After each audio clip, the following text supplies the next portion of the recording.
Nous vous l'annoncions hier dans notre édition. Le Corsair, l'ancien navire Miti qui reliait Tahiti et les Rarumatei au début des années 2000, a sombré dans le port de Papeete, à quai. Depuis des années, le navire ne présentait pas de risque particulier selon les autorités. Reste à savoir maintenant comment sortir de l'eau le navire d'une cinquantaine de mètres de long. Nicolas Pérez et Jeanne Tinoulou font le point.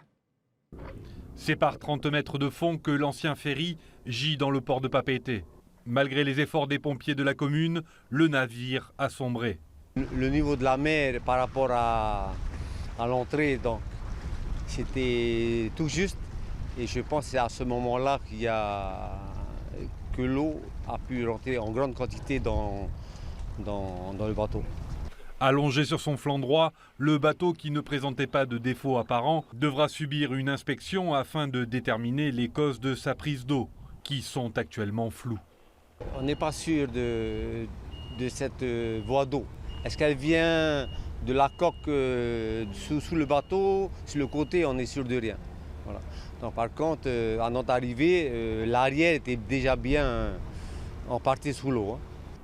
Au total, 5 navires sont actuellement classés comme épaves.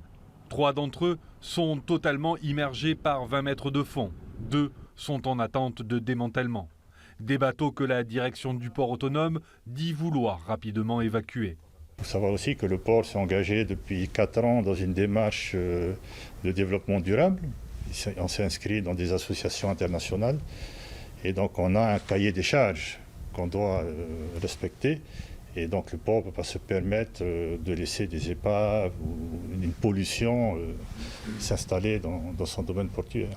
Les investigations devraient prendre encore quelques jours pour déterminer comment sortir le navire de cette situation. Les options techniques sont déjà évaluées, mais il faut aujourd'hui trouver le propriétaire du navire. Selon la direction du port autonome, 2 personnes seraient identifiées. Reste à déterminer qui est le véritable propriétaire.